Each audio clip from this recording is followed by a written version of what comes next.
उमंग देशमुख। मालदीव को यह समझ आ रहा है, या फिर यूं कहिए कि वो बखूबी समझ गया है कि आखिर उससे गलती क्या हुई है, कहां हुई है। वहीं पाकिस्तान को भी अब यह एहसास होगा कि 2019 में बालाकोट में एयर स्ट्राइक के बाद कैसे इमरान खान की सरकार भारत से दया की भीख मांग रही थी। इस वक्त पाकिस्तान में उन 9 मिसाइलों का जिक्र हो रहा है जिनके टारगेट पर लाहौर से लेकर कराची तक 9 शहर थे।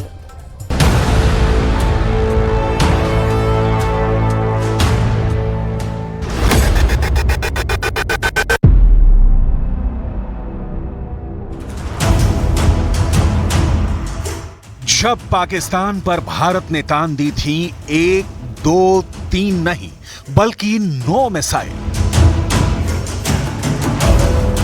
जब कहा गया कि ये कत्ल की रात है और प्रधानमंत्री नरेंद्र मोदी ने पाकिस्तान के तत्कालीन पीएम इमरान खान से फोन पर बात करने से मना कर दिया। मैंने कल शाम को कोशिश की नरेंद्र मोदी को कॉल करूं। हम ये क्लियर करना चाहते थे कि हम किसी किस्म की एस्केलेशन नहीं चाहते। पुलवामा हमले के बाद भारत का रुख देखकर पाकिस्तान कैसे भीगी बिल्ली बन गया। हिंदुस्तान का पायलट हमने पकड़ा हुआ है। हम एज ए पीस जेस्टर हम उसको कल रिहा करने लगे हैं हिंदुस्तान को। पाकिस्तान को क्यों यकीन हो गया कि अब उसका बचना मुश्किल है। अमेरिका ना उच्च एक व्यक्ति है एक निवेदन કર્યું કે મોદીએ બીજા દિવસે એક સાથે 12 મિસાઇલો હુમલો કરવાનું કરીને क्या કીધું પરિસ્થિતિ ગંભીર થઈ જાત। આ સારું થયું કે પાકિસ્તાને પાયલોટને પાછો મોકલવાની જાહેરાત કરી દીધી, નહીં તો રાત કતલની રાત હતી। આ અમેરિકાએ કહ્યું। 48 घंटे के अंदर क्या क्या हो गया, क्यों अब उस रात की बात की जा रही है जब भारत और पाकिस्तान के बीच युद्ध शुरू होने का खतरा कगार पर पहुंच गया था।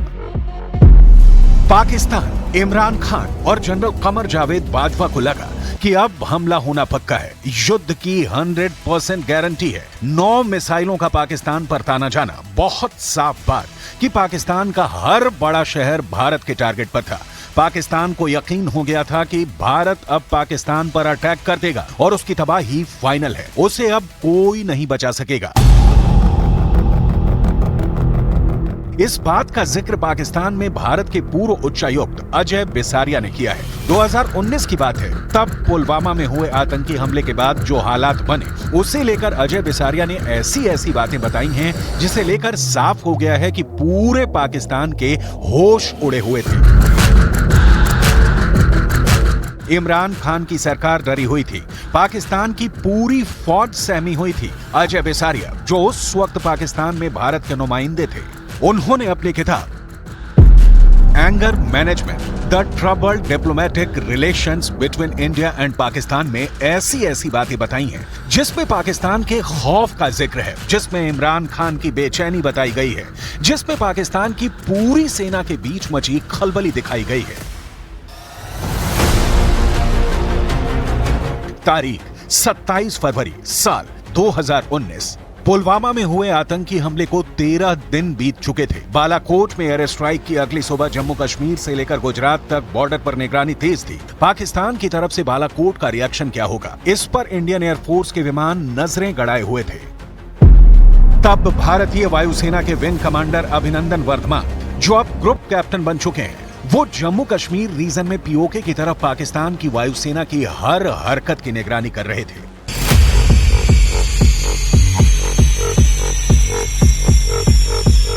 Wing commander Abhinandan Varthaman MiG-21 fighter jet उड़ा रहे थे।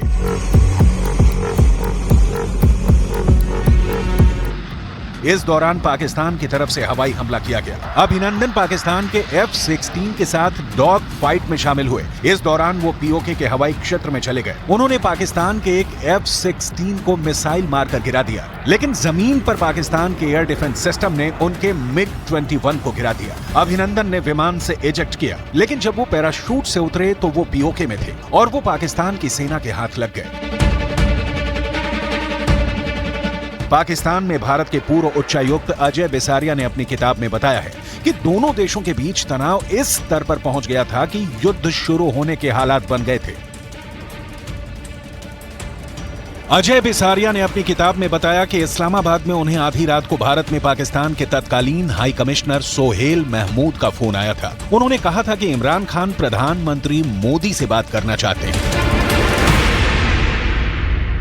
मिसाइलों से घबराए इमरान खान ने प्रधानमंत्री नरेंद्र मोदी को आधी रात में फोन किया था। डर यह था कि विंग कमांडर अभिनंदन वर्धमान को बचाने के लिए भारत ने पाकिस्तान पर 9 मिसाइलें तान दी थी, जो किसी भी पल फायर की जा सकती थी। इमरान खान नरेंद्र मोदी से बात करना चाहते थे, लेकिन प्रधानमंत्री नरेंद्र मोदी का फोन बजता रहा। इमरान खान बार बार डायल करते रहे और भारत से कोई जवाब नहीं मिला। इमरान खान फोन लेकर बार बार कोशिश करते रहे कि किसी तरह प्रधानमंत्री नरेंद्र मोदी से बात हो जाए, लेकिन नाकाम रहे। इमरान खान ने थक हार कर फोन रख दिया, लेकिन उनका डर बरकरार रहा कि भारत से किसी भी वक्त हमला हो सकता है। और अभिनंदन की क्या बात करते हैं। मुझे याद है शाह महमूद कुरैशी साहब उस मीटिंग में थे जिसमें प्राइम मिनिस्टर साहब ने आने से इनकार कर दिया और चीफ ऑफ आर्मी स्टाफ तशरीफ लाए। पैर कांप रहे थे, पसीने माथे पे थे और हमसे शाह महमूद साहब ने कहा, फॉरेन मिनिस्टर साहब ने, कि खुदा का वास्ता है अब इसको वापस जाने दें, क्योंकि 9 बजे रात को हिंदुस्तान पाकिस्तान पे अटैक कर रहा है। इमरान खान प्रधानमंत्री मोदी से बात करके ये बताना चाहते थे कि वो आतंकवाद से निपटने के लिए कितनी ईमानदारी से काम कर रहे हैं, लेकिन तब अजय बिसारिया ने दिल्ली में बात करके सोहेल महमूद को बता दिया था कि नरेंद्र मोदी इमरान खान से बात करने के लिए उपलब्ध नहीं है और अगर कोई जरूरी संदेश है तो वो उनको दे सकते हैं। भारत ने तय कर लिया था कि पाकिस्तान को सबक सिखाना है, लिहाजा प्रधानमंत्री नरेंद्र मोदी ने इमरान खान से बात नहीं की। 48 घंटे तक पाकिस्तान इस उलझन में रहा कि भारत ने युद्ध का फैसला कर लिया है और उस पर किसी भी वक्त हमला हो सकता है, क्योंकि अब सवाल MiG-21 के pilot wing commander Abhinandan Varthaman का है। पाकिस्तान पर प्रेशर बहुत ज्यादा था और फिर इमरान खान को पूरी दुनिया के सामने बेइज्जत होते हुए पिघलना पड़ा जब 28 फरवरी को पाकिस्तान की नेशनल असेंबली में इमरान खान ने ऐलान किया कि विंग कमांडर अभिनंदन वर्धमान की रिहाई के आदेश दे दिए गए हैं। हिंदुस्तान का पायलट हमने पकड़ा हुआ है। हम एज ए पीस जेस्टर हम उसको कल रिहा करने लगे हैं हिंदुस्तान को वापस। आपने बपोरे पत्रकार परिषद करने कही दीधु, खबरदार पाकिस्तान के અમારા પાયલોટને જો એક ખરોચ પણ આવી તો પછી દુનિયાને તમે કહેતા નહીં કે મોદી આ કર્યું। अभी से पाकिस्तान का सबसे बड़ा डर कह सकते हैं, कत्ल की रात का खौफ पाकिस्तान में फैल गया था। इसे अब पाकिस्तान के साथ इमरान खान की सबसे बड़ी बेइज्जती कह सकते हैं, जब पूरी दुनिया को यकीन हो गया था कि पाकिस्तान अब बचेगा नहीं। इसे अब पाकिस्तान की आर्मी की सबसे बड़ी कमजोरी कह सकते हैं, जिसकी पोल 27 फरवरी की रात में खुल गई। इमरान खान का फोन प्रधानमंत्री मोदी ने रिसीव नहीं किया और अगले ही दिन पाकिस्तान ने अभिनंदन की रिहाई का ऐलान कर दिया। इमरान खान दुनिया को ये दिखाने की कोशिश कर रहे थे कि पाकिस्तान शांति चाहता है, लेकिन अजय बिसारिया की किताब में जो बताया गया है उसके मुताबिक इमरान खान के ऐलान के पीछे भारत की उन 9 मिसाइलों का डर था जो लाहौर से लेकर कराची और रावलपिंडी से लेकर सरगोधा तक तान दी गई थी। पाकिस्तान के बड़े बड़े सैन्य अड्डे भारत के टारगेट पर थे।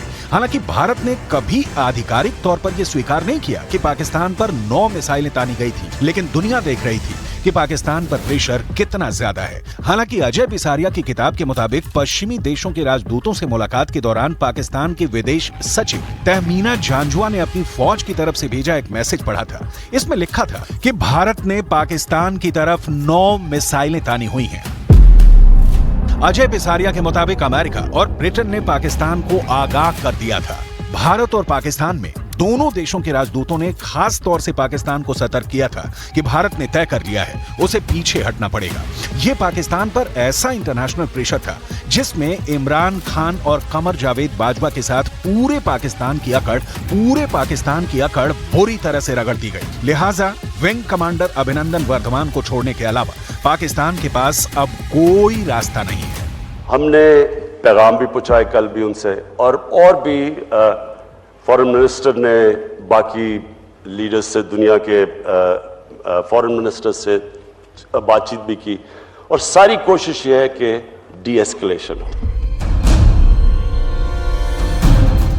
विंग कमांडर अभिनंदन वर्धमान को लेकर अजय बिसारिया के मुताबिक अमेरिका और ब्रिटेन के राजदूतों ने पाकिस्तान को समझाया था कि भारत अपने पायलट को बचाने के लिए उस पर किसी भी तरह की कार्रवाई कर सकता है। इस चेतावनी से पाकिस्तान को इतना खतरा महसूस हुआ कि पाकिस्तान ने न सिर्फ अभिनंदन को रिहा करने का फैसला किया, बल्कि पुलवामा के आरोपियों पर कार्रवाई का भी आश्वासन देने को तैयार हो गया। इस दौरान पाकिस्तान ने अमेरिका और ब्रिटेन के राजदूतों से 3 बार मुलाकात की थी।